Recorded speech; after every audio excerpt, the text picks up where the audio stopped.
हम वही कहेंगे जो हमारा दीन हमको बताता है। तीसरा सवाल जनाब शेख सिराज साहब की तरफ से फरमाते हैं, अस्सलामु अलैकुम, 4 इमामों की तक़लीद किस वजह से की गई? जनाब शेख सिराज साहब, वालेकुम अस्सलाम व रहमतुल्लाहि व बरकातुहू। 4 इमामों की तक़लीद यानी अइम्मा अरबा जिनको हम कहते हैं, इमाम अबू हनीफ़ा, इमाम शाफ़ई, इमाम मालिक, इमाम अहमद इब्न हम्बल, इनकी तक़लीद किस वजह से की गई? इस वजह से की गई कि अल्लाह सुब्हानहु व तआला ने कुरान पाक में जो इरशाद फरमाया, फ़स्अलू अहल ज़िक्रि इन कुंतुम ला तालमून, कि जिनको याद हो, जिनको इल्म है, उन अहले इल्म से तुम लोग पूछो अगर तुम नहीं जानते। तो ज़ाहिर है कि जो लोग नहीं जानते उनके ऊपर वाजिब है कि वो जानने वालों से पूछेंगे। इसलिए दुनिया के जितने भी मुसलमान हैं हुए, उन तमाम मुसलमानों को 2 हिस्सों में तकसीम किया जाता है। एक वो तबका है जो कुरान और हदीस से मसाइल को अपनी सलाहियतों से, अपनी अप्रोच से, अपनी ज़कावत से हल कर सकता है। डायरेक्ट कुरान और हदीस से और उसूल शरा से मसाइल अखज़ कर सकता है, मुस्तंबत कर सकता है, उसे मुज्तहिद कहते हैं।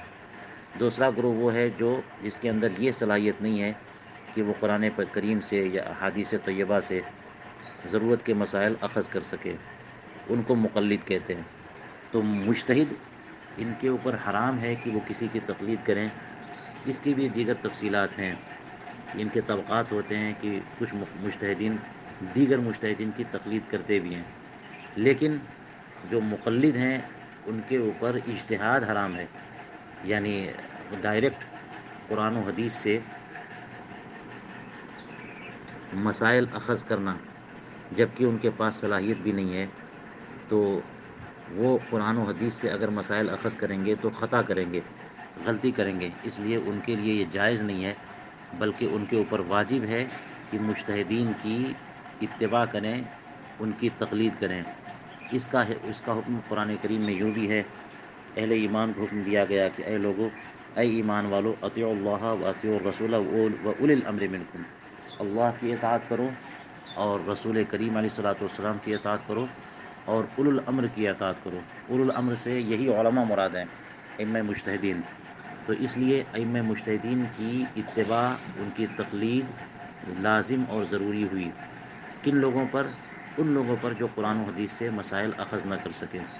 और उलमाए किराम ने अपने इल्म से, अपने मुताले से, अपनी मालूमात से ये बताया कि इज्तिहाद का ज़माना जो है वो बई माना कि कोई मुज्तहिद अब पैदा न हुए, वो ज़माना गुजरा। कई साल से सिर्फ मुक़ल्लिदीन का ज़माना चल रहा, कई 100 साल से। तो इसका मतलब ये हुआ कि इस ज़माने में जो है वो कोई मुज्तहिद नहीं है। ये वजह नहीं है कि कोई मुज्तहिद हो नहीं सकता, क्यों नहीं हो सकता, लेकिन जो हो उसके अंदर वो सलाहियत भी तो हो। इसलिए हकीकत वाक़इया यही है कि कोई मुज्तहिद नहीं है। जब कोई मुज्तहिद नहीं है तो सब के सब मुक़ल्लिद हुए, और जो भी मुक़ल्लिद है उनके ऊपर लाजिम है कि किसी न किसी इमाम की पैरवी करें। अब यह है कि 4 इमामों की तक़लीद ही इन्हीं की तक़लीद क्यों? तो इसकी वजह यह है कि यही वो 4 अइम्मा किराम हैं कि जिन्होंने फ़िक़्ह के और शरअ के तमाम मसाइल मुस्तंबत करके मुरत्तब कर दिए। ये 3 भी हो सकते थे, 5 भी हो सकते थे, 4 की में महदूद होने की कोई ऐसी वजह नहीं है। इसकी वजह तारीख़ी और वाक़ई है। ज़ाहिर है कि ऐसे अइम्मे मुज्तहिदीन, ऐसा नहीं है कि सिर्फ 4 ही थे, इमाम औज़ाई भी हैं और भी लोग हैं, बहुत अइम्मे मुज्तहिदीन हैं, लेकिन उनका इज्तिहाद जो है वो चंद अबवाब में, चंद टॉपिक्स में हुआ, उन्होंने किताबें लिखी।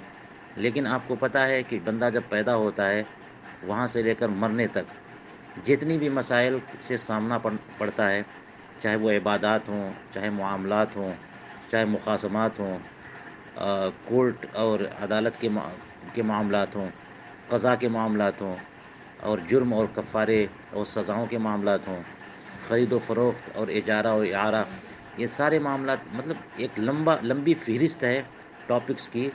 यानी ज़िंदगी में जो जो हालात पैदा हो सकते हैं, उन तमाम हालात में جن جن مسائل کا سامنا کرنا پڑ سکتا ہے ان تمام مسائل کا حل جن حضرات نے کیا وہ ائمہ اربعہ ہیں. انہوں نے کتابیں لکھی، انہوں نے اصول متعین کیے اور پھر ان سے مسائل اخذ کیے. تو ان کی فقہ جو ہے وہ کامل ہے اور اس میں ہر مسئلے کا حل مل جاتا ہے.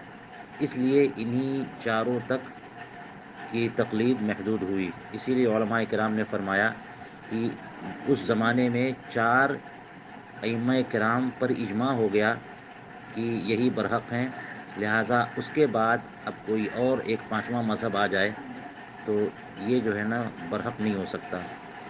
یہ وجہ ہے کہ 4 ائمہ کرام کی ہی تقلید کی گئی. جی، لیکن اب ان 4 کی تقلید کا مطلب صرف اتنا ہے کہ جو بھی سنی مسلمان ان میں سے کسی ایک کی تقلید کرے گا وہ راہ راست پر ہے، اور جو اللہ سبحانہ و تعالیٰ کی طرف سے اور شریعت کی طرف سے اس کے اوپر لازم تھا کہ وہ اسلام کی تعلیمات پر عمل کرے، تو وہ اس امام کی ہدایت کے مطابق اگر وہ عمل کرتا ہے اسلامی احکام پر تو اس سے وہ عہدہ برآ ہو جائے گا، اس کی ذمہ داری ادا ہو جائے گی. یہ مطلب ہے. ورنہ پھر ان ائمہ کرام میں بھی جو ہے وہ یہ ہوتا ہے کہ جو اختلافات ہوتے ہیں ان میں یہ مانا جاتا ہے کہ مثال کے طور پر ہمارے امام اعظم ابو حنیفہ، ہم اپنے امام اعظم ابو حنیفہ کی تقلید کرتے ہیں اور دیگر ائمہ کی تقلید نہیں کرتے. تو ہمیں یہ ماننا ہے کہ ہمارے امام صاحب نے جو کچھ بتایا وہ صحیح اور درست ہے، سب کے سب درست ہے، اور ان کے علاوہ جو دیگر ائمہ کرام نے بتایا اس میں کمی ہے. اس کا مطلب کیا ہوا کہ یہ کہ ہو سکتا ہے وہ درست ہو، لیکن ہمارے امام صاحب نے جو فرمایا وہ درست ہے، اسے ہمیں ماننا ہے. جی، تو اس طور پر چاروں ائمہ کرام کی تقلید کی گئی. وجہ اس کی یہ بھی ہو سکتی ہے کہ جو جس امام کی ٹیریٹوری میں ہے، ان کے علاقے میں ہے، ان کے زمانے میں ہے، وہ انہی کی اتباع کرے گا. ظاہر ہے کہ ہندوستان کا عمومی خطے جو ہیں وہاں حنفی علماء زیادہ پائے جاتے ہیں، تو کوئی امام شافعی کی تقلید کیسے کر سکتا ہے؟ امام مالک یا امام احمد ابن حنبل کی تقلید کیسے کر سکتا ہے؟ تو اس وجہ سے بھی ایک امام کی تقلید کی جاتی ہے.